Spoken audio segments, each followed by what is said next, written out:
बोलो श्री प्राणनाथ प्यारे की जय। बोलो श्री सतगुरु महाराज की जय।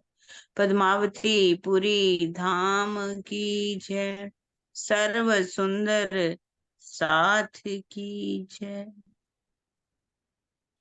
प्रथम लागू तो चरण को, धनिये ना छुड़ायो खिन। लाख तली लालेड़िया, मेरे जीव के यही जीवन। इन पांव तले पड़ी रहूं, धनी नजरे खोलो बातूं। पलना वालों निरीखूं नेत्रे, मेरे जीव के यही जीवन। मेरे जीव के यही जीवन। बोलो श्री प्राणनाथ प्यारी की जय। बोलो श्री सतगुरु महाराज की जय। प्यारी सुंदर साथ जी, श्रृंगार ग्रंथ जिसका हमारा अंतिम दौर चल रहा है, अंतिम प्रकरण।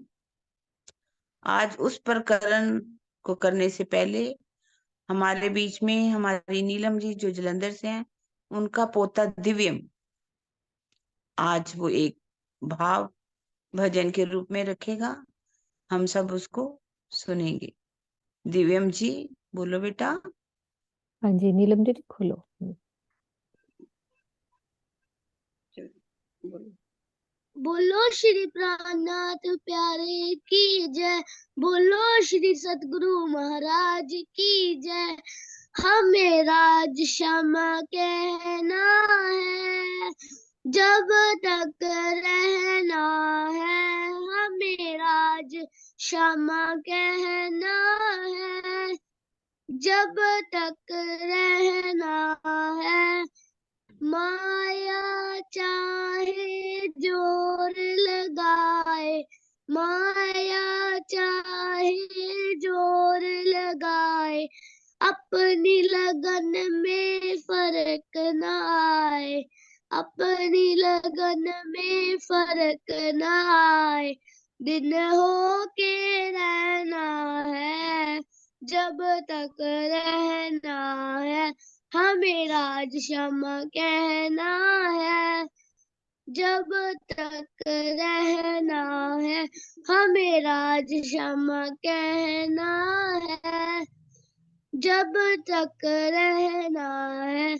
और न कोई भी पहचाने, और न कोई भी पहचाने, जाकी निस्बत वाही जाने। जाकी निस्बत वाही जाने।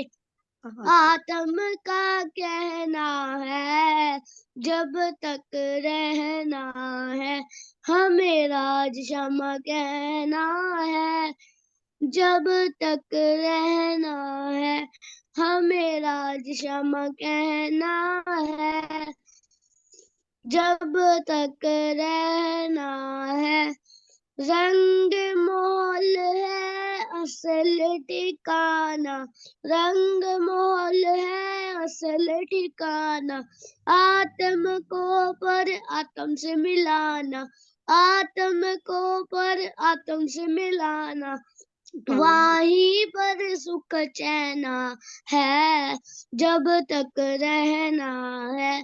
हमें राज क्षमा कहना है, जब तक रहना है। हमें राज क्षमा कहना है, जब तक रहना है। बोलो श्री प्राणनाथ प्यारे की जय। बोलो श्री सतगुरु महाराज की जय। प्रणाम जी दी, प्रणाम जी सुंदर साथ जी। प्रणाम जी बेटा, प्रणाम जी दिव्यम। बहुत प्यारा बोला तूने। ये माता पिता के, दादा दादी के, आपके सबके संस्कार हैं, आपकी मम्मी के जो आपको मिले हैं। बहुत अच्छा बोला आपने। और सबसे बड़ा आशीर्वाद बहुत प्यारा मिला नीरू जी की तरफ से, जो हाँ तुम्हें जी। कह रही बहुत खूब, बहुत प्यारा, सभी सुंदर साथ की तरफ से बहुत ज्यादा तुम्हें आशीर्वाद, बहुत प्यार। ठीक है जी बेटा, प्रणाम जी। ऐसे ही आते रहा करो बेटा, आप प्रणाम बोलने जी। के लिए ना, दोबारा फिर आना है ना, दोबारा से फिर आ जाना, है ना। बहुत सुंदर गाया आपने, बहुत राजी की मैं। दिव्यम बेटा प्रणाम जी। प्रणाम जी। प्रणाम जी। प्रणाम जी। प्रणाम जी। दिव्यम बहुत अच्छा बेटा, ये तो क्लास में भी बहुत अच्छा, इसको चौपाइयाँ भी बहुत आती हैं, बहुत अच्छा बेटा ये। चौपाई भी सुनाओ एक, अभी टाइम है हमारे नाम पास का 2 मिनट। चौपाई सुना दो दीदी को।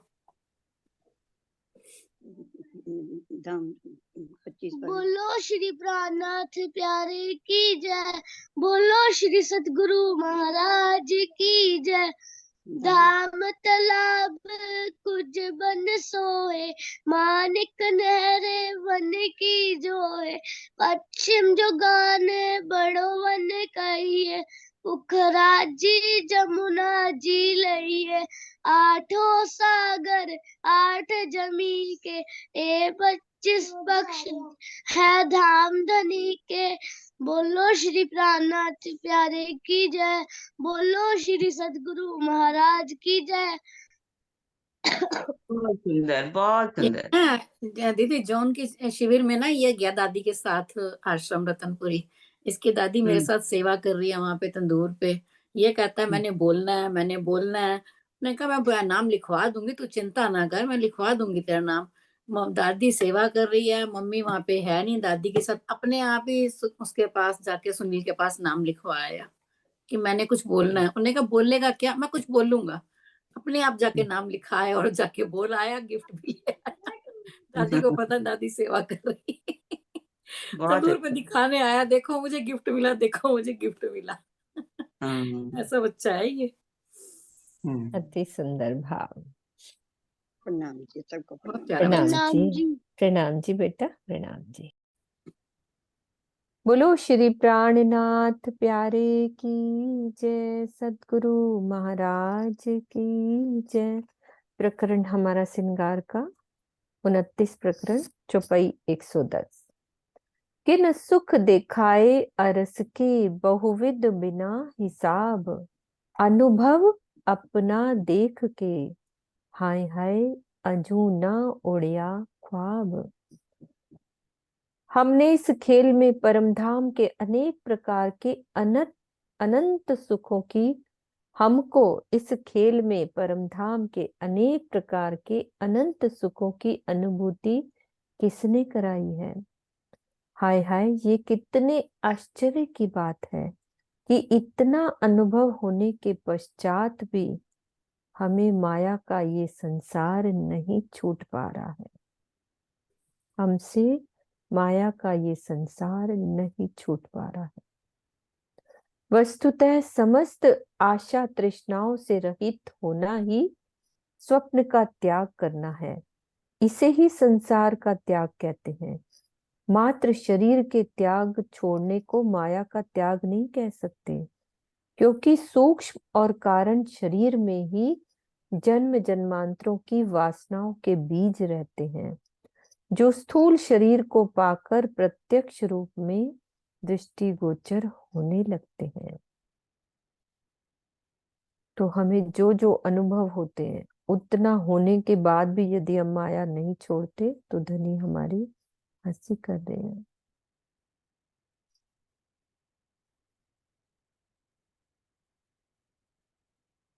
उतर आए कही रू अल्लाह, सुख सब अरसों हकीकत। पाई हक सूरत की अनुभव, दई निस्बत मार्फत। परमधाम से श्यामा जी आई। उन्होंने बैकुंठ, अक्षरधाम तथा परमधाम की विवेचना की। उनके तारतम ज्ञान से तुमने मेरी शोभा का भी अनुभव कर लिया। श्यामा जी ने धनी से अपने मूल संबंध तथा अक्षरातीत के स्वरूप की भी पहचान कराई। बहुविध भेजिया फुरमान, तिन में सब अरसों न्यामत। खिलवत वाहिदत सुध भई, और सुध दई कयामत। अनेक प्रकार के सुखों को देने वाली तारतम वाणी मैंने तुम्हारे पास भेजी है, धनी कह रहे हैं, जिसमें सभी धर्मों की ज्ञान रूपी संपदा निहित है। इस ब्रह्मवाणी से हमें परमधाम के खिलवत और वायदत की शुद्धि हुई है। इसी से अंतिम समय में होने वाली कयामत की भी हमें पहचान हो गई है। दो हादियों दई साहिदी, मिलाए दइये निशान, तो भी लज्जत ना पाई रूहों ने, हाय हाय जो एती भई पहचान। ओहो, कहाँ चला गया? हाँ, मोहम्मद साहब तथा सदगुरु धनी श्री देवचंद जी ने सभी धर्म ग्रंथों के कथनों से मेरी और परमधाम की साक्षी दी है।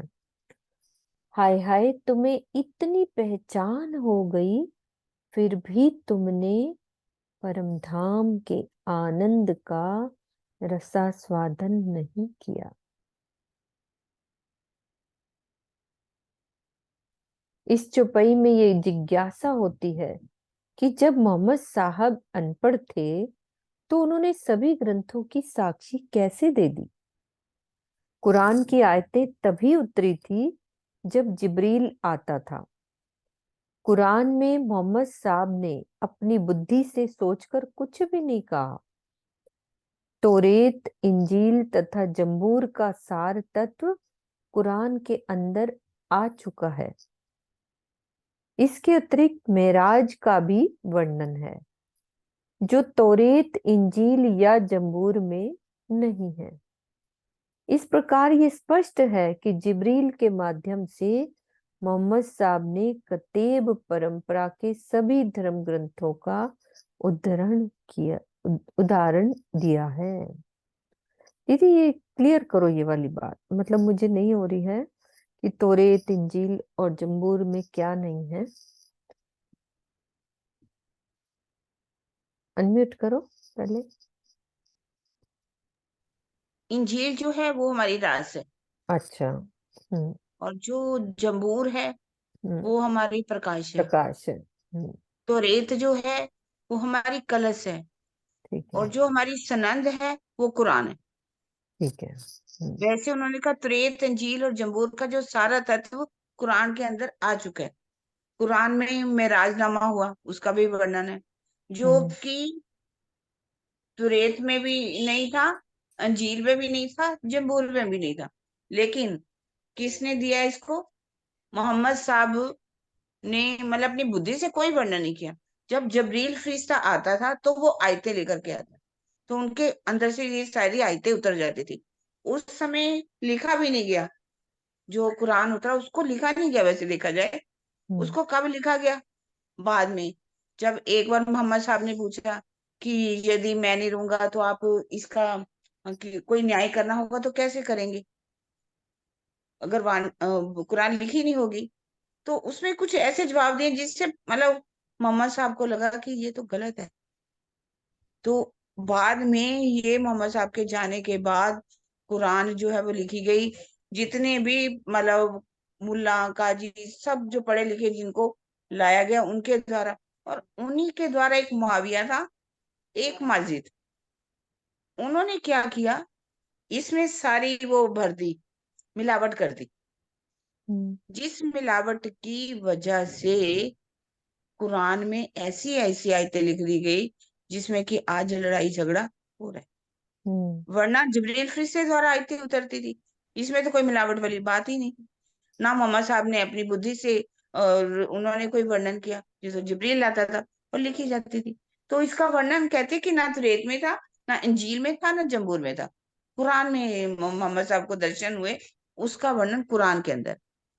नहीं तो ये रे, तो ये तो आप कह रहे हो ना, रास है, प्रकाश है और वो है। मतलब उन किताबों को रद्द कर दिया गया। अच्छा। उन किताबों को रद्द करके अल्लाह ने नई किताबें दी, मतलब अक्षातीत ने नई किताबें दी। रास, ये रास दी। गुणास, हम्म, प्रकाश और कलश और अच्छा। सनत। देखा जाए तो कुरान को भी रद्द कर दिया, कुरान के हम्म। बदले उन्होंने सुन्नत दे दी। तो दीदी ये हम कैसे विश्वास दिलाएं कि भाई मोहम्मद साहब के टाइम वो कुरान नहीं लिखी गई, बाद में लिखी गई, तो जो पहले वाली बात थी तो वो ये कैसे? मिलावट होती ना, ये जितनी मिलावट है, मिलावट का कारण ही यही है। अच्छा, ये जैसे। हसन हुसैन की, हसन को मारा गया, हुसैन को करबला में मारा गया, ये मुआविया ने मारा, इनके जो बेटे थे माजिद वगैरह, इन्होंने तो उनके नाती अली का जो बेटा था, उसकी दोता था, मतलब वो सबको मार दिया गया। बहुत करबला के युद्ध में, क्योंकि आयतें जो थी आपस में लड़ाई झगड़ा, हर कोई गादी पे बैठना चाहता था, गादी की हम्म। लड़ाई शुरू होगी ना। पहले तो अबू बकर बैठा, उमर बैठा, अली अबू बकर, मतलब मोहम्मद साहब तो उस्मान अली बैठा। को कह के गए थे ना। हाँ, पर बैठे नहीं ना, हर कोई हम्म। हाँ, ये सब जगह ही उस समय भी लड़ाई थी, और आज भी ये झगड़े चल रहे हैं। उस समय उन्होंने कहा कि हम यार थे, हमारा पक्ष बनता है, हम बैठे। अबू बकर बैठा, उमर बैठा, उस्मान बैठा, फिर अली का नंबर आया। देखिए, हम्म। अली का नंबर आया तो ये माविया और जितने थे, इन्होंने इतना लड़ाई करी कि अली भी खत्म, उस हसन भी खत्म, हुसैन को भी मार दिया गया सब। क्योंकि ये कारण क्या बना? मु- मिलावट। हम्म। क्योंकि होते तो 90,000 हरफ हैं, तो अब ज्यादा हरफ उसमें लिखे नहीं, गए तो होने सारे। 60,000 चाहिए थे, 60,000। अच्छा, हाँ, लेकिन 60,000। 30,000 के तो वाणी है ना हमारी, हाँ, 30,000 वाणी। तो 73,634 हर्फ लिखे गए। हाँ, 13,434 जो मिलावट हुई। मिलावट है। लेकिन कोई मानता नहीं ना इस बात को, कहता नहीं नहीं, लिखते हैं ये, लिखते हैं कि ये दजाल की हैं, कुछ ऐसा ऐसे शब्दों का प्रयोग करते हैं, लेकिन उसको निकालना पसंद नहीं करते। जो कुरान में लिखी गई है उसको चलने दे रहे हैं। अगर हम्म। निकाल दी जाए तो कुरान जैसी बात ही नहीं कहीं भी लिखी हुई, कहीं लड़ाई की झगड़ा ही नहीं हो। हम्म। मैं राज हुआ उनको, ये भी वर्णन है। हम्म। जो तौरेत, इंजील या जबूर में नहीं है। नहीं है, हम्म। क्योंकि वो पहले लिखी गई ना, तुरेद, अंजीर और जबूर। तो वो कुरान तो बाद में आया ना, बाद खुद में आया। उनको बाद में हुआ। तो उसमें मेराजनामे का वर्णन कैसे आ सकता है? हम्म। और कतेब परंपरा के सभी ग्रंथों का दिया, ये इस प्रकार ये स्पष्ट है कि जिब्रील के जिब्रील मत। के माध्यम से ही मोहम्मद साहब ने कतेब परंपरा, मतलब अंजीर जबूर का अगर कुछ वर्णन भी है उसमें, तो जिब्रील द्वारा है, उन्होंने हम्म। कुछ वर्णन नहीं किया, कहने का मतलब ये। हम्म। ठीक है। होज जोए की साहेदी और जिमी बाग जानवर, दई जुदी जुदी दो साहेदी, तो भी दिल गलिया नहीं पत्थर। इन दोनों स्वरूपों ने अपनी आत्मिक दृष्टि से देखकर हौज को सर यमुना जी, परमधाम की नूरमयी धरती, बागों तथा जानवरों की साक्शियां दी हैं। इन दोनों स्वरूपों द्वारा दी हुई साक्शियां अलग अलग भाषाओं में, अलग अलग ग्रंथों में है।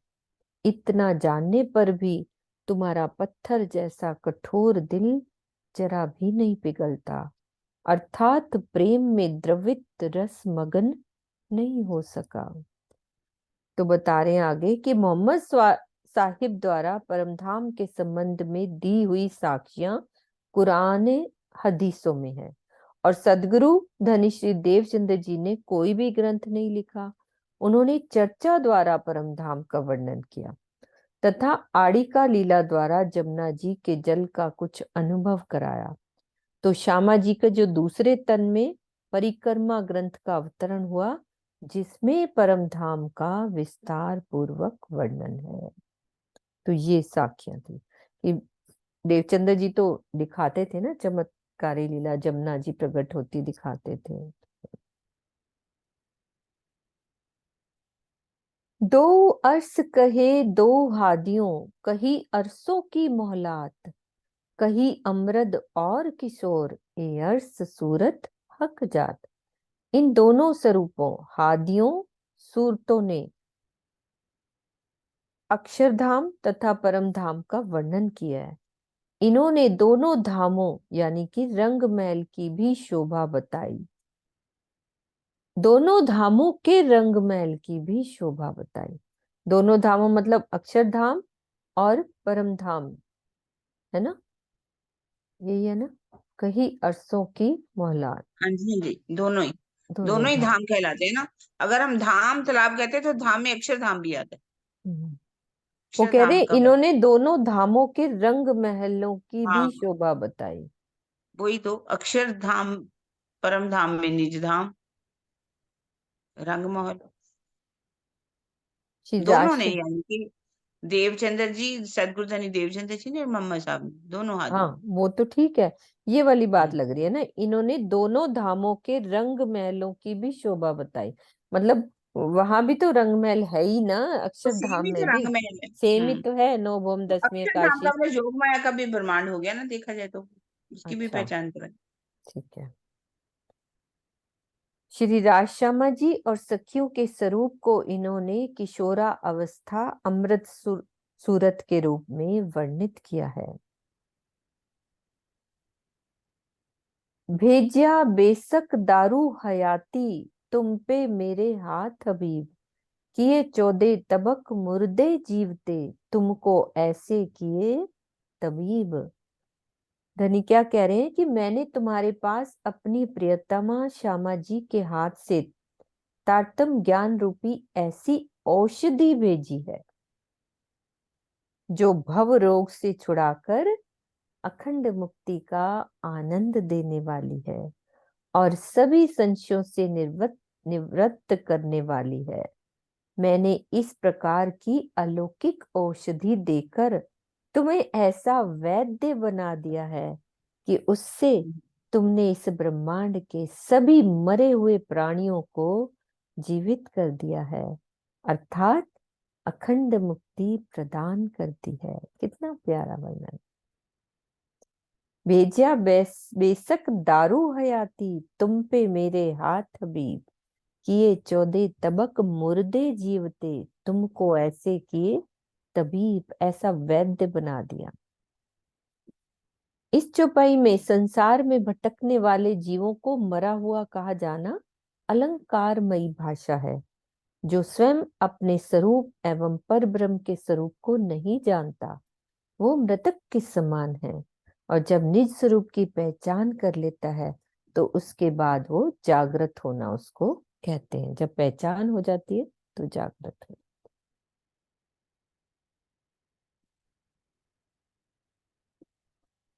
नाथी हिम्मत आप उठे की, सो तुम उठाए 14 तबक। कितनी प्यारी लाइन है। ऐसा किया बैठ ना सूत में, तुम्हें इनमें रही ना सक। तुम्हारे अंदर तो स्वयं को भी जागृत करने का साहस नहीं था। नाथी हिम्मत आप उठे की, और क्या किया तुमने, इस मृत्यु लोक में रहकर भी इतना बड़ा काम किया कि तारतम ज्ञान के बल से तुम 14 लोक के इस ब्रह्मांड को ही जागृत करने वाले हो। अब तुम्हारे अंदर इस बात में किसी भी प्रकार का कोई संशय नहीं रह गया। इतनी बड़ी बात बोली है कि तुम्हारे अंदर तो अपने आप उठने की शक्ति नहीं थी, वाणी आने के बाद ये सब हो गया। सामान्य तरीके से पृथ्वी वासियों का स्वर्ग एवं वैकुंठ वासियों को ज्ञान सुनाकर जागृत करना संभव नहीं है। जब ब्रह्म सृष्टियों की जागनी हो जाएगी तो जागृत बुद्ध विष्णु भगवान को जागृत करेगी। उनके जागते ही 14 लोक के सभी प्राणी जागृत हो जाएंगे। ब्रह्म सृष्टियों के कारण ही जागृत बुद्धि को यह सौभाग्य प्राप्त हुआ है। इसलिए ब्रह्म सृष्टियों को ही समस्त ब्रह्मांड को जागृत करने की शोभा दी गई है। तो इस संबंध में कलश हिंदुस्तानी में प्रकरण 23 की चौपाइयों का कथन है।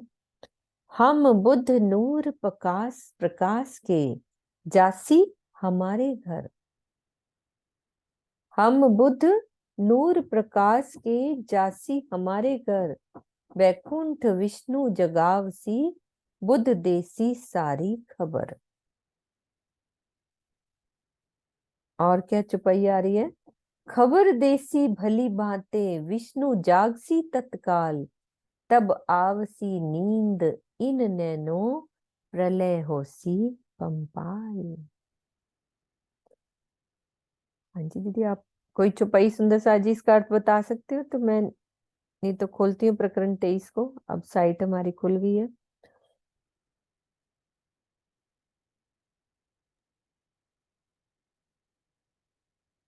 इसमें तो बहुत इजी है। हाँ, सब बताओ सुंदर साजी।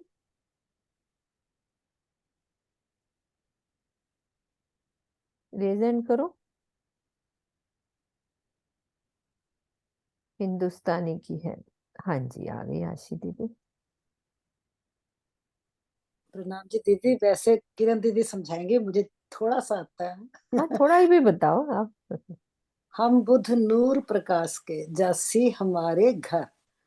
ये उस टाइम की बात बताइए जब ब्रह्मांड को मुक्ति मिलने से पहले विष्णु भगवान को मिलेगा ये ज्ञान, जागृत बुद्धि का। तो हम बुध नूर प्रकाश के, तो हम कौन है? हम तो अपने घर में उठेंगे ना। हम तो उस नूर प्रकाश के जो मूल तन है, जासी हमारे घर, वहीं उठ जाएंगे। यानी कि हमारे परात्म के तन जो फरामोशी में है वो जाग जाएंगे और अपने घर में ही उठ जाएंगे। और वैकुंठ में विष्णु भगवान को कौन जगाएगा? बुद्ध देसी सारी खबर, जागृत बुद्ध सबको खबर दे देगी। विष्णु भगवान को भी तारतम्य मिल जाएगा, यानी कि पूरा ज्ञान हो जाएगा राज्य के बारे में, अक्षरातीत के बारे में। तो मुझे इतना ही आता है। मतलब वैकुंठ में भी विराजमान है विष्णु भगवान, तो जागृत बुद्धि उनको विष्णु भगवान को जगा देगी जाके, उनको भी तारतम्य मिल जाएगा। जब सारी दुनिया, उसमें चौपाई भी आती है, जब सारी दुनिया कहेगी धनी मेरा कोई और नहीं, सब जाते मिलिए एक ठोर, कैसी धनी मेरा नहीं कोई और। तो मुझे इतना ही आता है, बाकी किरण दीदी समझाएंगे। हाँ जी, ज्योति दीदी को खोल दो, सरोज दीदी वो भी कुछ बोल लेंगी।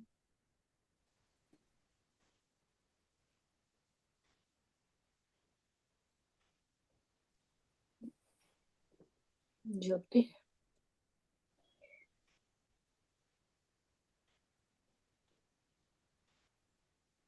कलश हिंदुस्तानी प्रकरण 23 की है क्या?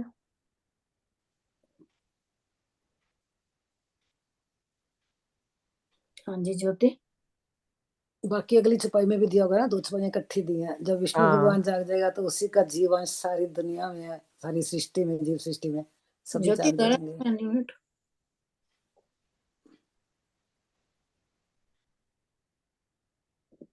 ज्योति का नेट नहीं मिल रहा था, चली गई थी। चलो सर, अब किरण दीदी को बोलो।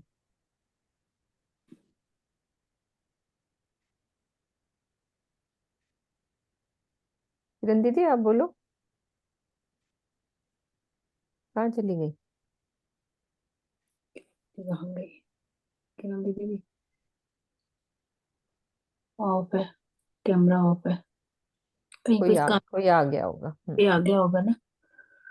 ठीक है, मैं देखती हूँ यदि खुल जाती है तो। श्रृंगार कलश हिंदुस्तानी की प्रकरण 23 की है ना, 17 और 18 चौपाई है ना। हम्म हम्म तो एक सेकेंड अपन खोल लेते हैं। ये मैंने खोला है कलश हिंदुस्तानी का प्रकरण 23 लिखा है। पेस। मुझे इसमें दिखी नहीं है चौपाई। कलश हिंदुस्तानी प्रकरण 23 चौपाई थी कौन सी? 16 17 ना? 17 18। 17 18 17 चौपाई तो ये प्रीतम रही। मेरे प्राण की आ रही है। तो मुझे दिखी नहीं, मुझे लग रहा है कि कुछ गलत है आ ना? गया। नहीं, वो है तो सही पर चौपाई नहीं है ये वाली, अच्छा, है ना? हाँ छपाई ये नहीं है, या तो कलश। मैंने प्रकाश भी खोली है, कलश भी खोली, दोनों ही नहीं है। क्यों? हम्म, ठीक है, कोई बात नहीं। सुंदर सार जी और कोई क्लियर करना चाहते हैं तो ठीक है, नहीं तो मैं आगे चलती हूँ। हम बुद्ध नूर प्रकाश की, जासी हमारे घर बैकुंठ। हाँ, ये बात तो ठीक है, किरण दीदी आ गई है वैसे। किरण दीदी एक बार आप कर दो क्लियर। मैं आशी का वैसे सुन रही थी पहले। ठीक है ना? हाँ, बिल्कुल बिल्कुल ठीक है। ये तारतम्य जब विष्णु भगवान को मिल जाएगा हम्म जागृत बुद्धि के द्वारा, मतलब उनको पहचान हो जाएगी, तो ब्रह्मांड का लय हो जाएगा। और हम्म सारे जीवों को भी कहा जाता है कि तारतम्य मिल जाएगा। खबर देसी भली भांति विष्णु जागती तत्काल। जब ये जागृत बुद्धि विष्णु भगवान को भी मिल जाएगी, तो जब विष्णु भगवान भी जागृत हो जाएगा, तब आपसी नींद इन नैनो प्रलय हुसी। मतलब ये देखा जाए तो उनको जैसे ही तारतम्य मिलेगा, तो उनको बोध हो जाएगा पूरा। जो उनकी सपन की बुद्धि है वो समाप्त हो जाएगी। सपन की बुद्धि समाप्त होते ही जागृत बुद्धि उनके हृदय में आएगी, उनको भी परमात्मा की पहचान हो जाएगी। तो इस ब्रह्मांड कहा जाता है कि उस समय आदि नयन की बात है। यहाँ पर विष्णु जागृत तत्काल, यहाँ ये जो विष्णु वैकुंठ की बात है उसकी बात नहीं है, आदि नयन की बात की जाती है। उनके नैनों में नींद का मतलब कि सपन की बुद्धि समाप्त हो जाएगी, जागृत बुद्धि हो जाएगी, और ब्रह्मांड का लय उसी समय ही हो जाएगा। दीदी इस मतलब नींद इसलिए लिखा कि इस ब्रह्मांड के प्रति नींद आ जाएगी ना, क्योंकि वो ये हाँ, ब्रह्मांड चला रहे हैं, अब तो आपसी इस नींद ब्रह्मांड के देखा, प्रति नींद नींद आ इन जाएगी, नैनों, ये खत्म। मतलब जहां तक मुझे ऐसे ही लग रहा है ना कि हाँ इस यही है ये दीदी, सपन यही है। की समाप्त हो जाएगी, जागृत बुद्धि आ जाएगी, हाँ तो यही है, प्रलय मतलब ब्रह्मांड नींद का वर्ड प्रलय इसलिए हो लिखा, मैं ये सोच जाएगा। रही हाँ? थी ना नींद क्यों लिखा, यानी कि इस ब्रह्मांड के प्रति नींद आ गई ना, यानी कि जो सपने की बुद्धि का तान है उनका वो खत्म हो गया, उसमें नींद आ गई, असल में चला वैसे गया। ना इसको उसमें डाल के चुपाई को देखते तब पता चलता हम बुद्ध नूर प्रकाश के जस, या आप लोग नीचे वाली सर्च जो करो, चुपाई है ना। मैं थोड़ा और देख लेती हूँ। हम बुद्ध नूर नहीं, प्रकाश, ये तो ठीक हो गई, क्लियर है, नीचे ये वाली क्लियर जरा। है ना। हाँ, ये खबर वाली। देसी भली भांति विष्णु हाँ, जागसी विष्णु तत्काल। जागृत तत्काल। सुंदर सा जी आप सर्च करो तो मैं इसके आगे भी देख लेती हूँ कि इसके आगे तो नहीं है चुपई 25 के बाद। क्या है दीदी पहली लाइन चुपई की? खबर देसी भली भांति, ओके, खबर देसी मतलब भली भांति। हाँ, विष्णु जागृत तत्काल, खबर हम्म देसी भली भांति। हमारे पास एक ही मोबाइल है, देख नहीं पाते। नहीं नहीं, आप नहीं, कोई बात नहीं, वो सुंदर साथ खोल लेंगे तो ठीक है, कोई बात नहीं। हाँ, जिनके पास दो दो है ना वो कर सकते हैं। हम्म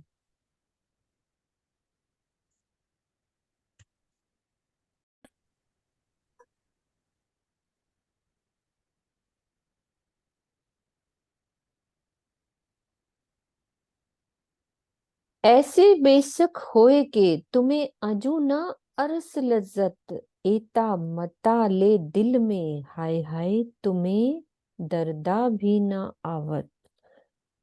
तुम इस प्रकार से, धनी कह रहे हैं कि तुम इस प्रकार से संशय रहित हो चुके हो, किंतु तुम्हें अभी भी परम धाम के आनंद का रसा स्वादन प्राप्त नहीं हो रहा।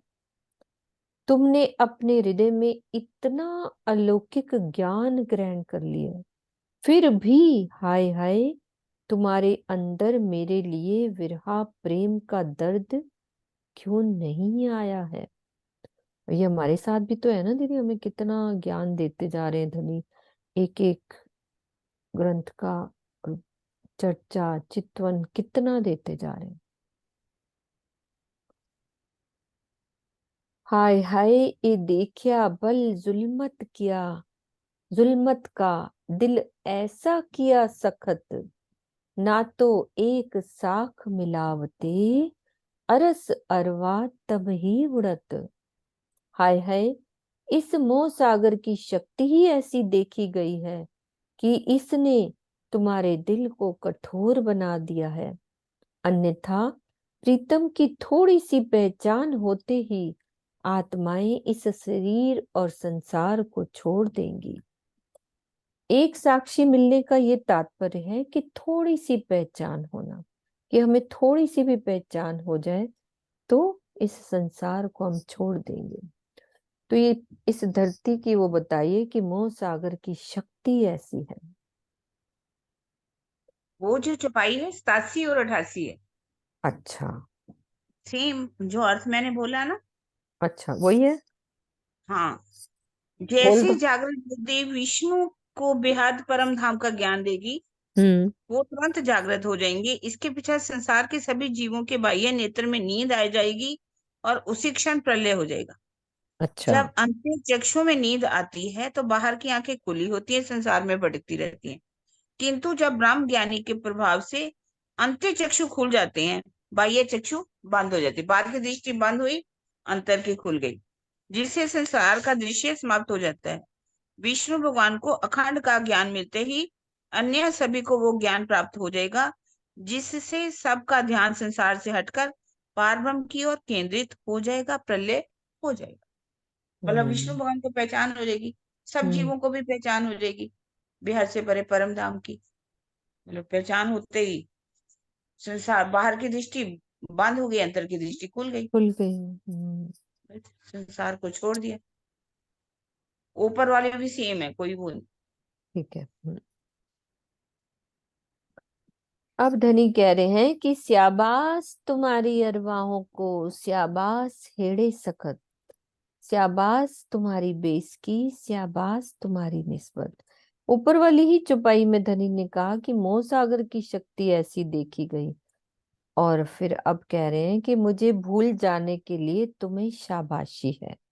इसी प्रकार तुम्हारे कठोर हृदय को भी शाबाशी है कि उनमें मेरे प्रति प्रेम पैदा नहीं हुआ। तुम्हारे संशय रहित होने पर भी मैं तुम्हें धन्य धन्य कहता हूँ कि सब कुछ जानकर भी तुम मेरे प्रति समर्पित नहीं हो सकी। मुझसे जो तुम्हारा मूल संबंध है उसे भी मैं शाबाशी दे रहा हूँ कि इस संसार में मेरे अतिरिक्त अन्य कईयों ने तुम्हारे माया के घर अन्य कईयों से तुम्हारे माया के घनिष्ठ संबंध हैं। उपरोक्त सभी कथन व्यंग्यात्मक हैं, जो प्रेम की मीठी टीस से भरे हुए हैं। इस प्रकार के कथन प्रेम के विवाद में स्वाभाविक ही होते हैं। अगली चौपाई में भी यही बात दर्शाई गई है।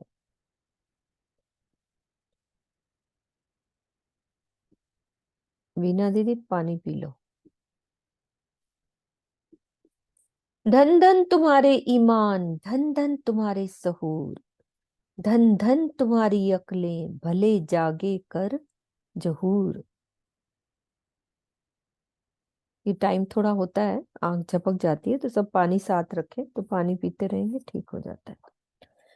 तो मेरे प्रति तुम्हारा जो विश्वास है वो धन्य धन्य है, जो माया के थपेड़ों से डगमगाता रहता है।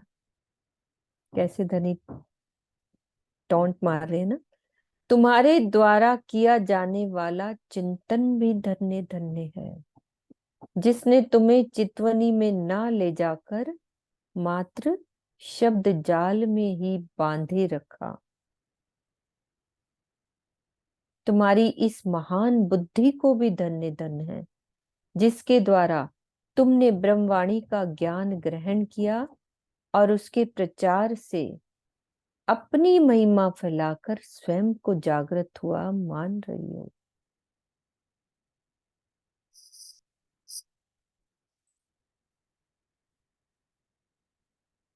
धन धन तुम्हारे ईमान, धन धन तुम्हारे सहूर, धन धन तुम्हारी अक्लें, भले जागे कर जहूर।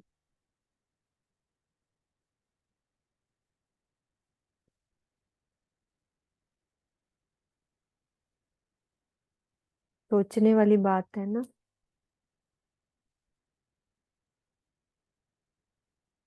मात्र शब्द जाल में ही हम बंध गए।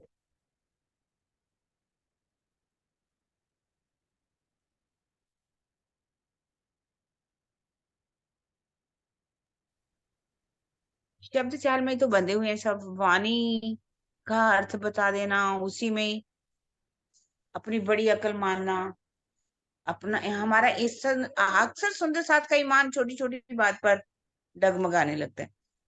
कहीं कष्ट आया, बिल्कुल जब कष्ट आता है तो क्या होता क्या है, तो हर ईमान को दूर कर देते। कोई कह देगा कि आपके ऊपर ऊपर की हवा आ गई तो आप उसके पास चले जाओ, ऊपर की उसके पास चले जाओ, सुंदर साथ चला जाता है। तो ये ईमान तो डगमगाने वाली बात है ना। अपने राज्य पर विश्वास नहीं, राज्य कहते इन वाणी की बरकतें दफा होत बलाएं, शैतान दूर खड़ा कापत बैठ न सके था। हम भूल जाते अपनी वाणी को। फिर वो कह रहे हैं कि सहूर भी, आपका आत्म चिंतन भी धन्य धन्य है, होना चाहिए। वाणी मिली है हमें चितवनी, में जाना चाहिए, चितवनी में डूबना चाहिए। अब शब्द जाल में फंस फंस करके इसका अर्थ ये, इसका अर्थ ये, हम वो क्या क्या, मतलब अपनी अकल से अर्थ लगाने शुरू कर देते हैं। इसलिए वो बात करे कि तुम्हारा ईमान भी, सहूर भी, चिंतन भी, अक्ल भी और जहूर भी, सब क्या है, धन्य धन्य। राजी की बात भी कह रहे हैं, लेकिन कितने प्यार से कह रहे हैं। थप्पड़ तो मार रहे हैं हमें, लेकिन ऐसा भी लगता है कि चोट ना लगे, हमें समझ भी आ जाए, इसलिए धन्य धन्य कह रहे हैं। दीदी ये हम तो शब्द सभी जाल में ही मैं फंस गई हूँ, मतलब कि जैसे सभी हम सभी शब्द जाल में जैसे फंस हम गए ना। बातें बना बना के जो बोलते हैं, मुझे तो वो लग रहा है ना कि ये हाँ। जो शब्द जाल होते हैं ना, कितनी तरह के हम प्रोग्राम करते हैं, ये बातें वो बातें। मुझे तो ये समझ में आ रहा है कि चितवनी हम्म। में जो डूबने वाली बात है ना, जो असल चीज, हम उसको ना बातों को सजा सजा के जो बोलते हैं, शब्द जाली तो होते हैं वो दीदी, हाँ जी, बिल्कुल बिल्कुल। है ना। हम्म। चाहे कुछ भी कहो, धन धन तुम्हारे सहूर का मतलब ही यही है कि हमने जो लिया उसको प्रैक्टिकल ना करके शब्दों में हम्म। सजा रहे हैं। हम्म। बिल्कुल बिल्कुल। ये बहुत ऊपर बड़ी की चीज। छुपाई में कितना, ऊपर की छुपाई भी इसी तरह से थी जो अभी हमने पढ़ी है ना। शाबाश तुम्हारी अरवाहों को, शाबाश हेड़े सखत, तुम्हारे हेड़े कितने सखत हो गए हैं, कठोर हो गए हैं। शाबाश तुम्हारी इतनी वाणी बेशक इलम लेकर के फिर भी जागृत नहीं हो रहे। और शाबाश तुम्हारी निस्बत, अपनी निस्बत को भी क्या पहचाना हमने। अगर निस्बत की पहचान हम सब कर लिए होती तो राज्य को जुदा ही नहीं मानते। राज्य को भी तो हमने जुदा मान लिया अपने आप को। अभी भी कहाँ पहचान कर पा रहे हैं। कोई दासी बन करके कर रहा है, कोई कानों को हाथ लगाता है, कोई ऐसे करता है, क्या क्या हम करने लगते हैं। अपनी निस्बत की भी तो पहचान नहीं कर पा रहे। राज्य के मंदिर में जाकर के क्या कुछ करते हैं, अलग मान लिया ना उनको, निस्बत को भी नहीं पहचान। तभी तो कह रहे हैं अरवाहों को भी शाबाश, हेड इस सखत को भी शाबाश, तुम्हारी तातमानी के बेशक इलम इतना लेकर के भी तुम्हें शाबाश, अपनी निस्बत की कितनी तुम्हें पहचान की उसको भी शाबाश। दोनों छुपाइयां इतनी है ना इस वाणी के अंदर। और हर बात को व्यंग्य कस के राजी ने हमें शाबाश कहा और इधर धन धन कह दी।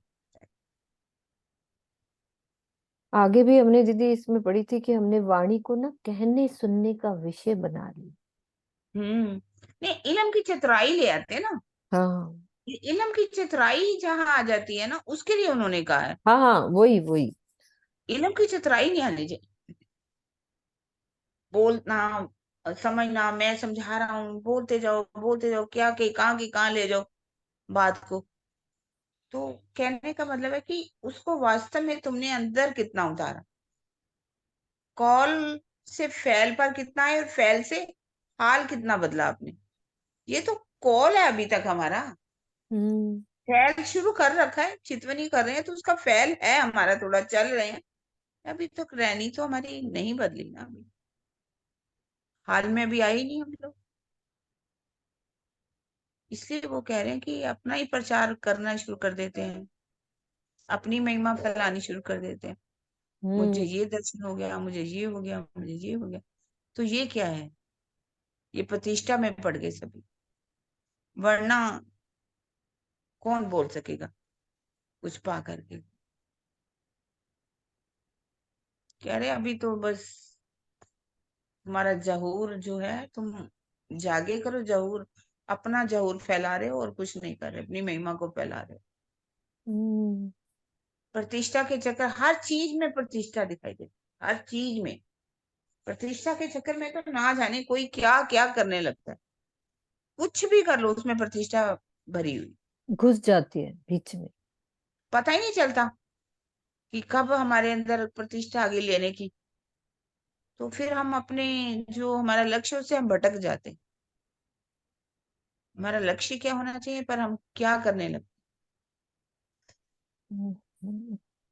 इसी पर ही अगर दो चौपाइयों पर हम बहुत अच्छी तरह से मंथन करें, इसको जीवन में उतारे, राज्य हमको क्या कह रहे हैं और हम कर क्या रहे हैं। वही तो बात है ना, ये आखिरी प्रकरण मतलब पूरी वाणी का ऐसे लगता है ना वाणी का सार है ये पूरी। सार। तभी तो वो ये जो श्रृंगार वाणी है, ये इसको कलश कहा गया। सारी वाणी के ऊपर ये कलश के समान है, ये श्रृंगार की वाणी। उसमें भी कलश का कलश दे दिया। मतलब कहने का कि हमें अपनी कैसे हाल में आना है, कैसी अपनी आत्मा को जागृत करना है, ईमान से बिल्कुल भी नहीं गिरना। इतना बेशक इल्म लिया हमने, सहूर करते हैं हम आपस में बैठ करके, हम अपनी बुद्धि को ऊंचा कह देते हैं, तभी तो हम सहूर करने लगते हैं ना। वाणी इतनी दे दी, पर करन ही आ गया ना। एता मता तुमको दिया, सो जानत हो तुम दे, बेशक इल्मे न समझो, तो सहूर करो सब। फिर सहूर कर लो भाई, मिल करके आत्म मंथन करो। हमें आप चितवनी में ही डूबना है, बस ये हम्म। सहूर है, और कोई नहीं। सिर्फ यही सहूर होना चाहिए कि चितवनी हमारी क्यों नहीं लगती, वही तो बात कर रही थी कि बस चितवनी में उसी का ही सहूर चलना चाहिए। बिल्कुल।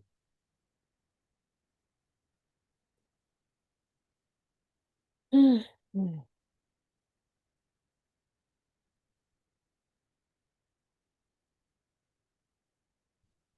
अरस बताए दिया तुमको, और बताए दई वाहिदत, सहूर इलम कुंजी सब दई, बैठाए माहे खिलवत।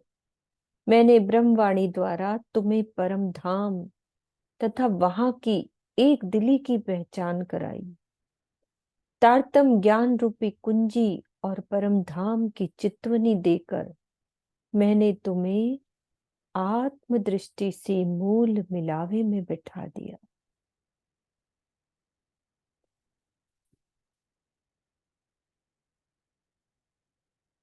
एता मता जिन दिया तिन आप दिखावत केती बेर, पर तुम्हें राखत दो के दरमियान, ना तो क्यों रहे मोह अंधेर।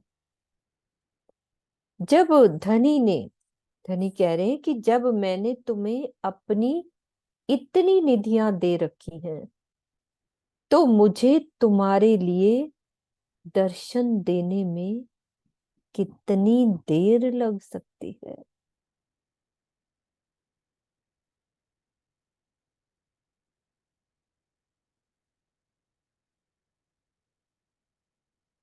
मैंने तो परम धाम के साथ साथ इस संसार में भी जानबूझकर तुम्हें रखा हुआ है। अन्यथा यदि तुम्हें मेरा दीदार मिल जाए, तो तुम्हारे लिए इस मोहमयी जगत का अस्तित्व ही क्यों रहेगा, कदापि नहीं रहेगा। इस संसार में आत्मा का तन है, तो परम धाम में परात्म का तन। तो धाम धनी के हुक्म से ही आत्माएं इस नश्वर जगत से बंधी हुई हैं। अन्यथा अपने प्राण वल्लभ का दर्शन पाने के पश्चात तो कोई भी आत्मा इस संसार में रहना निरर्थक ही समझेगी।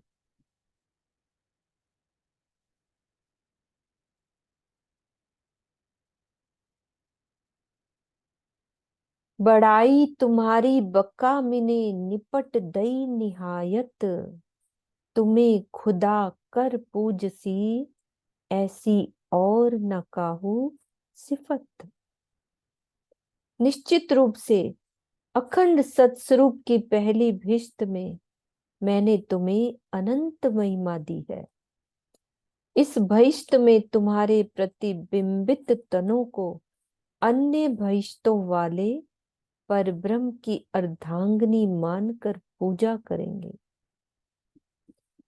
इतनी बड़ी महिमा और किसी की भी नहीं है।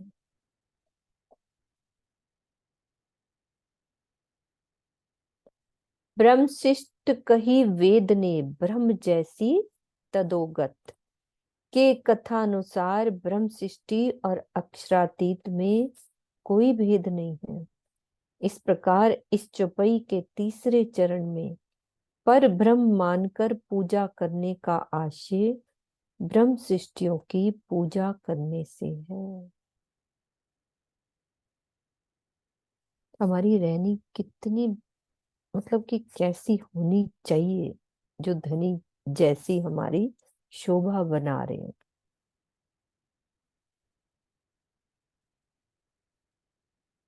पर ब्रह्म तो एक है, किंतु ब्रह्म आत्माओं के तन 12,000 हैं।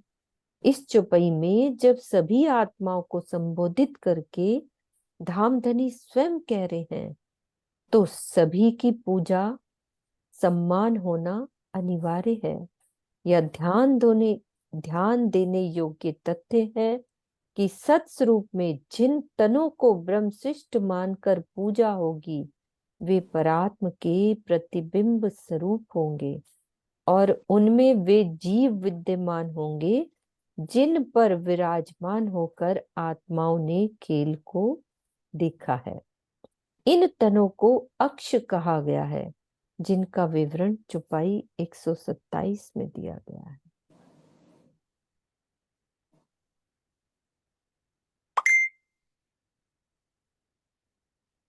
ऐसी हुई न होसी कब हूं जो तुमको दई साहेबी, ए सुध अजू तुम्हें ना परी, सुध आगू तुम्हें होएगी।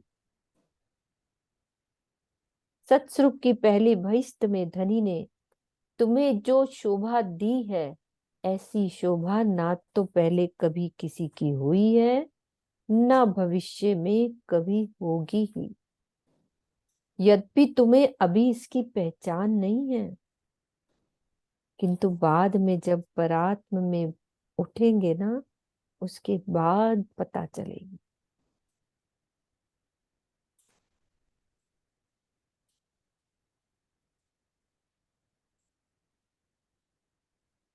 आत्माएं जब अपने परात्म को प्राप्त हो जाएंगी तथा उनके जीव परात्म का प्रतिबिंब लेकर सत्स्वरूप की पहली बहिष्ठ में सुशोभित होंगे, तब ब्रह्म सृष्टियों को धनी द्वारा दी गई अपनी शोभा का एहसास होगा।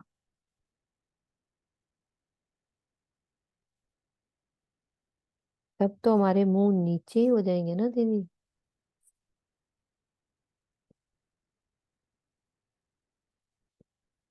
समय थोड़ी होंगे, जब तो शोभा दे रहे हैं ना, इस समय तो शोभा की बात है। अभी सुन के हो रहे हैं ना वो नीचे कि तो धनी। नीचे तो यहीं पे यहाँ होने ही है, जब अपने कर्मों का पता ही है ना हमें क्या कर रहे हैं हम। एक एक जैसे होता है ना, यहाँ पे तो ऐसे लगता है कि ये सब पढ़ के कि एक एक कदम, एक एक वचन, एक एक रहनी हमारी इन वचनों को सुन के कैसी होनी चाहिए ना, कि धनी क्या कर रहे हैं और हमें कैसा करना है।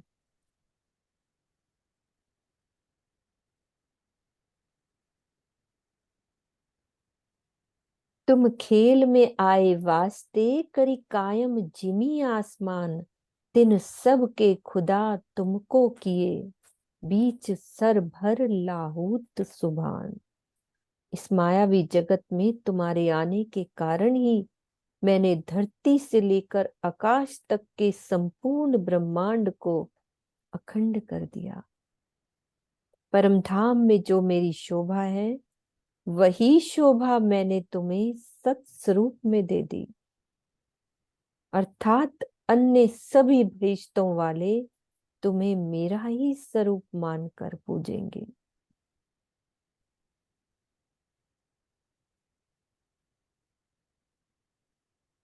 तो भी पूजे तुम्हारे अक्स को तुम आए असल वतन, तिन सब की लज्जत तुम्हें आवसी, सब तले तुम्हारे इजन।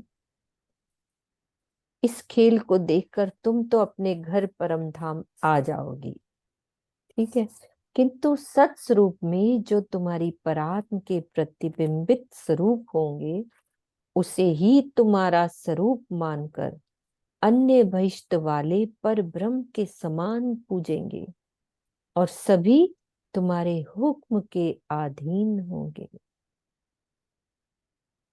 तुम्हें इस सारी लीला का रसास्वादन हमेशा प्राप्त होता रहेगा।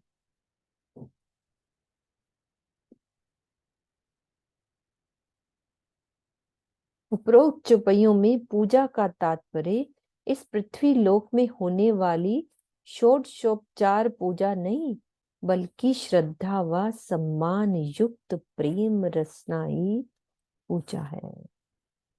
तो दीदी यही तो कुछ नया होने वाला है परम धाम में।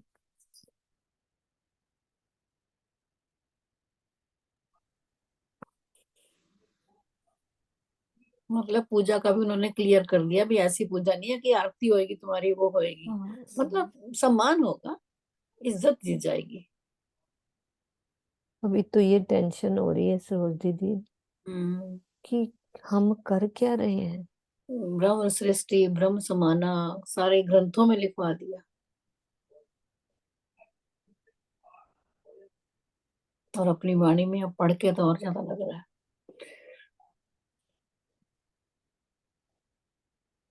ए सब बातें ले दिल में और दिल को लिखिया, अरस विस्त करी तुम कायम, होसी तामे बड़ा तुम्हें जस। इन बातों का अपने दिल में विचार करके ही मैंने इन बातों को, धनी कह रहे हैं कि मैंने अपने दिल में विचार करके ही मैंने तुम्हारे दिल को धर्म ग्रंथों में धाम के रूप में लिखा है। तुमने जो ये बजते अखंड की है उससे तुम्हें बहुत यश मिलने वाला है। जैसे कोई अपना माँ का बच्चा होता है ना छोटा, तो माँ पढ़ाती है तो उसको अपने बच्चे का बड़ा मान होता है, बड़ा होके ना मेरा नाम कमाएगा, मेरा नाम कमाएगा, मुझे तेरे पर बड़ा मान है। मतलब मान से ही तो हमारी लिखवाई है सारी हम्म। धर्म ग्रंथों में। तुम दई भिस्त बका ब्रह्मांड को, तिन में जरा न सक, किए नाबूद से आप से, तो भी गुण जरा ना देखा हक। इसमें नाम मात्र भी संशय नहीं है कि मेरी छत्र छाया में तुमने इस ब्रह्मांड के सभी जीवों को बेहद की बहिश्तों में अखंड मुक्ति दी है। यद्यपि तुमने इस नश्वर जीवों को अपने ही समान अखंड बना लिया है, फिर भी तुम्हें मेरी मेहर की जरा भी पहचान नहीं हुई।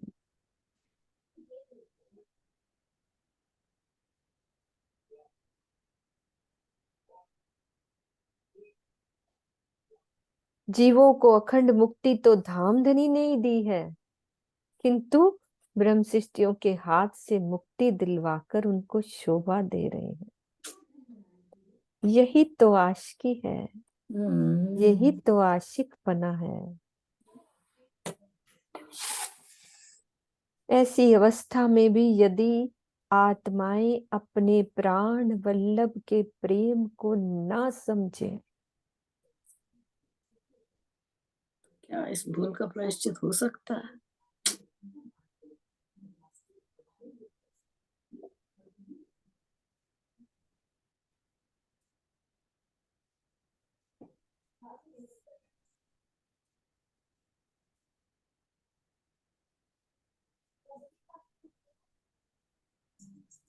तो क्या इस भूल का प्रायश्चित हो सकता है?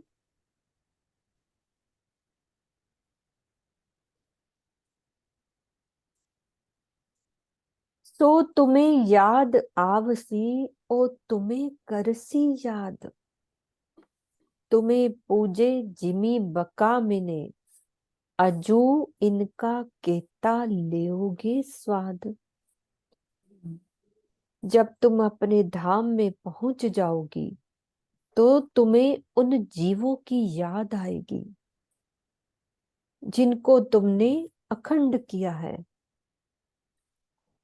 बेहद मंडल के अखंड जीव भी तुम्हें याद करेंगे और तुम्हें ब्रह्म स्वरूपा मानकर उस अखंड धाम में तुम्हारी पूजा करेंगे।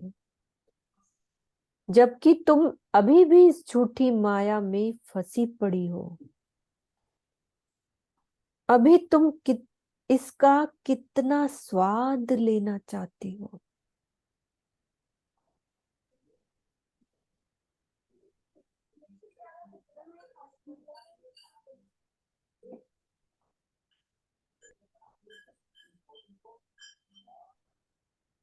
तुम मांगी है बुजरकी, दिन से कोट गुनी दई।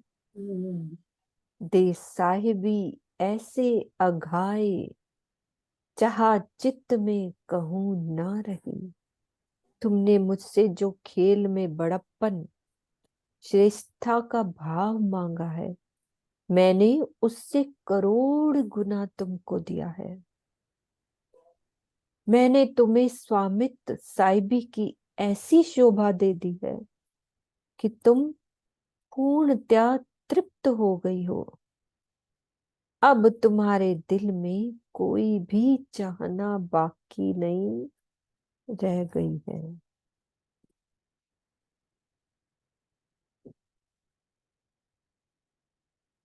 क्यों देवे तुमको साहिबी, बीच जिमी फना मिने। दिन से तुम्हारी उम्मीदें होए ना पूरन तिने। मैं तुम्हें इस झूठे संसार में साहिबी क्यों दूं। इसमें तो तुम्हारी इच्छाएं कभी भी पूर्ण नहीं हो सकती। यह नश्वर ब्रह्मांड अतृप्ति का है। आज तक इस ब्रह्मांड में किसी की कोई भी इच्छा यथार्थ रूप में पूर्ण नहीं हो सकी है।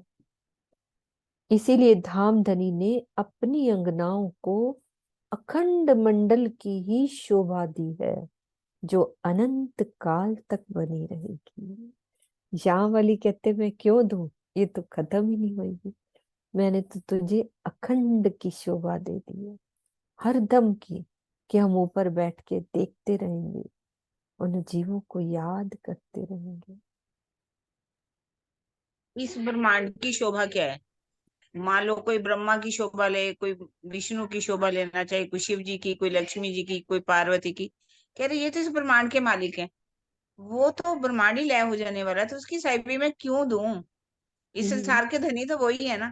तो मैंने हम्म तो वो साहिबी दे दी अखंड में, जो आज दिन तक किसी ने मिली। ये संसार में तो कोई आज तक तृप्त तो हुआ ही नहीं, अतृप्त ही रहता है। इसलिए कहते हैं मैंने इस ब्रह्मांड की साहिबी नहीं दी तुमने मुझे, मैंने तुम्हें वहां की साहिबी, जो आज दिन तक किसी को साहिबी नहीं मिली। ये बात कही गई है इस संसार पर। यहाँ के देवता नहीं बनाए, क्योंकि वो तो खत्म हो जाएंगे। हाँ हाँ, क्यों दूं मैं हरदम तुम्हें कुछ? क्यों दो, हम्म, क्यों दो। ये सब ऐसे लग रहा है चुपाई पहली बार पढ़ रहे। क्यों देवे तुमको वो साहिबी। देवी तुमको साहिबी, बीज जिमी फनामिने तो झूठा है संसार। इसकी साहिबी मैं क्यों दूं तुम्हें? यहाँ तो किसी को हुआ ही नहीं, तृप्ति नहीं हुआ। डीपी सिंह जी क्या कहना चाहते हाँ जी, खोल दिया हाँ, दीदी। प्रणाम जी। हाँ अभी जी। जो ऊपर की चौपाई में आया ना कि हमने बड़ाई मांगी, बड़प्पन मांगा, तो मांगा था हमने वहां राजी से। हैं? यहाँ मांग रहे हैं ना, यहाँ मांग रहे हैं। हाँ नहीं, वहां खाना वहां तुम यहाँ बड़ाई भी लेने तो के लिए वही बुजुर्ग मांग की। रहे हैं। नहीं मतलब हमने कहा नहीं था हमारा इश्क बड़ा है, यही तो बड़प्पन नहीं, ये वो बात तो है। ठीक बड़प्पन है। अच्छा, उसी को बड़ाई समझ लिया। वही है बड़प्पन, मतलब अपना अच्छा। भी, मेरा बड़ा इश्क, मैं हम्म आपको, यही हम्म तो सबसे बड़ी, यही बात तो थी कि बड़प्पन कितना मांग लिया था। वो कहते मैंने तुम्हें और करोड़ गुना दे दिया कि तुम ही बहुत हो, तुम्हारे कारण ही मैंने ये सारी सृष्टि को अखंड कर दिया और पूजा देवता बना दिया पूरा। ठीक, ठीक है। प्रणाम जी। यहाँ भी तो मांग रहे हैं ना, यहाँ भी तो मांग रहे हैं, वहां ने भी मांगा होगा, ये तो पक्की बात है। यहाँ पे भी पर तो यहाँ हम भी ऐसे ही मांग रहे हैं। करते हैं, हमारे को कोई भी प्रोग्राम कर मांगते ले, क्या है, बड़प्पन कोई ही तो मांग रहे हैं, हर जरा चीज सी में बात आ बड़प्पन जाए तो मांगते हैं। प्रतिष्ठा दिल में आ जाती है कि मेरी बड़ाई हो रही है।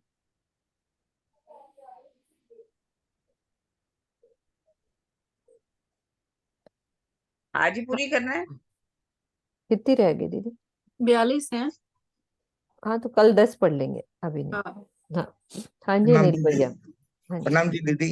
अनिल भैया। हाँ जी। प्रणाम जी सुंदर साथ जी।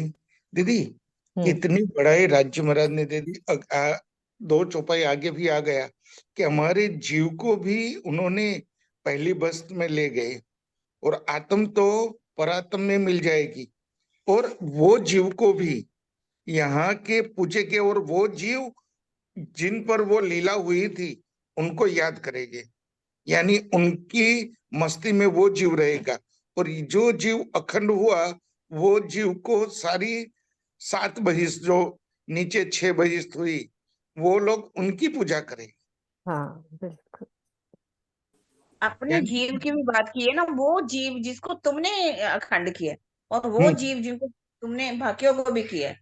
ये जी हमारा अपना जीव की भी बात कर रहे हैं यहाँ पर, अपने कि जीव तुम की। अपने जीव को याद करोगी कि मैंने इस पे बैठ के खेल देखा था, मैं खेल ये देखा था। करती थी, मैं ये करती थी। और वो हम जीव अब वही अखंड लीला कर रहा है जो परम धाम में हो रही है। और हाँ बाकी जिनको तुमने अखंड किया है, वो भी वही लीला कर रहे हैं, उनको भी शोभा मिल गई। बिल्कुल, यानी साहेबी इतनी दे दी, लेकिन हम उनके काबिल नहीं बन पाए अभी तक। यही तो बात है मेन। आज की जो जितनी भी चुपैयां पड़ी है, मेन बात यही वही है। बात यही आई है, ये जो तो हमारे से चाहते थे ना वो हमने किया नहीं। आत्मचिंतन जो की हमारी बात है। हैसियत नहीं, उनसे भी ज्यादा दे दिया। आगे हम्म। बता दिया, तुम मांगो, उनसे भी ज्यादा आपको दे दिया हमने। वो कोई छोटी मोटी बात है?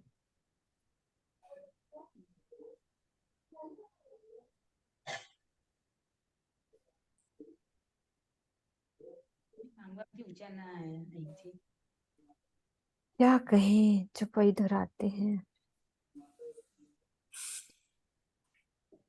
चलो, जिनका खुला है चुपई बोल दो। जी मैं बोल दूं, हाँ जी, हाँ जी, बोलो। क्यों देवे तुमको साहेबी, बीच जिमी फनामिने, तिन से तुम्हारी उम्मीदे, होए न पूरन तिने, होए न पूरन तिने। बोलो श्री प्राणनाथ प्यारे की जय, सदगुरु महाराज की जय। प्रणाम जी।